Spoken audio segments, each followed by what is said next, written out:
Number 1, over trading. Intraday ট্রেডিংয়ে প্রথম trade profit হলে আমাদের কনফিডেন্স ওভার কনফিডেন্স হয়ে যায়। তখন আমরা নিজেদের ভগবান মনে করি আর উল্টোপাল্টা ট্রেড করি, আর দিনের শেষে বড় লস নিয়ে মার্কেট থেকে বেরোই।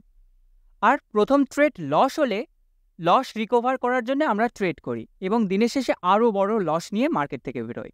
এটা খুবই স্বাভাবিক যে কেউ স্টক মার্কেটের মুভমেন্ট দেখে এক্সাইটমেন্ট হতে পারে এবং দ্রুত কেনাবেচা শুরু করতে পারে। এটাই হলো ওভার ট্রেডিং। এর ফলে ট্রানজ্যাকশন কস্ট এবং লসের পরিমাণ বাড়ে। সলিউশন: এর পরিবর্তে আমরা প্রপার সিস্টেম মেনে ট্রেডিং করতে পারি। আমাদের প্রথম ট্রেড প্রফিট হোক বা লস হোক, আমরা সেটা নিয়ে মার্কেট থেকে বেরিয়ে যাব। তারপরে মার্কেট যতক্ষণ চলবে আমরা মার্কেটকে আর দেখব না। মার্কেট বন্ধ হয়ে যাওয়ার পর তারপরে এসে আমরা অ্যানালাইজ করতে পারি। নাম্বার 2, রিস্ক ম্যানেজমেন্ট না করা। নতুন ট্রেডাররা বেশিরভাগ সময় রিস্ক ম্যানেজমেন্ট করে না। ইন্ট্রাডে ট্রেডিংয়ের সময় সবসময় স্টপ লস রাখা খুবই দরকার, কারণ মার্কেটে শর্ট টাইমের ভেতরে যা খুশি হতে পারে। সলিউশন: তাই মার্কেটে আসার আগে আমাদের ঠিক করে রাখতে হবে আজ কত লস নেব। আইডিয়াল হবে প্রতিদিন আমরা আমাদের ক্যাপিটালের 1% লস নেওয়ার জন্য রেডি থাকতে পারি। Number 3, emotional decision. মার্কেটে দুটি ইমোশন চলে, গ্রিড অর্থাৎ লোভ আর ফিয়ার অর্থাৎ ভয়। যখন শেয়ারের দাম বাড়ে তখন ট্রেডাররা ওখানে এন্ট্রি নেয় এই লোভে যে এখান থেকে দাম বাড়বে, আর যখন শেয়ার প্রাইস একটু নিচে নামে তখন ভয় পেয়ে বিক্রি করে দেয় যাতে বড় লস না হয়ে যায়। আর এর কারণে বেশিরভাগ সময় নতুন ট্রেডাররা লস করে।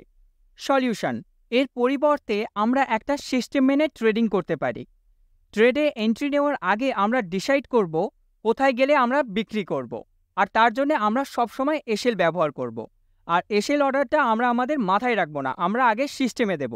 আমরা এমন ভাবতে পারি যে এখানে শেয়ারের দাম আসলে আমরা বিক্রি করব, কিন্তু অনেক সময় এমন হবে তখন আমরা বিক্রি করতে পারবো না। তো তার জন্যে বেস্ট অপশান হচ্ছে আমাদের মার্কেটে এন্ট্রি নেওয়ার পরেই সাথে সাথে এসএল অর্ডার দিয়ে দেওয়া। নাম্বার 4, প্রপার ট্রেডিং প্ল্যান না থাকা। নতুন ট্রেডারদের কাছে প্রপার প্ল্যান থাকে না। যেদিকে শেয়ারের প্রাইস যায় সেদিকে এন্ট্রি নেয়, আর এর ফলে লস করে। এর পরিবর্তে আমরা আগে থেকে প্ল্যান করে আসব কখন আমরা মার্কেটে এন্ট্রি নেব, কোথায় আমরা এসএল রাখবো, আর কখন আমরা এন্ট্রি নেব না। নাম্বার 5, আগের ভুল থেকে শিখি না। নতুন ট্রেডাররা নিজেদের আগের ভুল থেকে কখনোই শেখে না, একই ভুল বারবার করে। এর পরিবর্তে আমরা একটা জার্নাল বানাতে পারি যেখানে আমরা লিখব কেন আমরা এন্ট্রি নিয়েছিলাম, এন্ট্রি নেওয়ার পরে কি হয়েছিল, যদি প্রফিট হয় তখন মার্কেট কেমন চলছিল, এবং যদি লস হয় তখন মার্কেট কেমন চলছিল। এগুলো সব লিখে রাখবো এবং 1 মাস পর পর আমরা অ্যানালাইজ করে দেখব।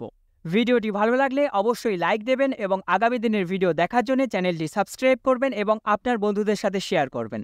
ধন্যবাদ।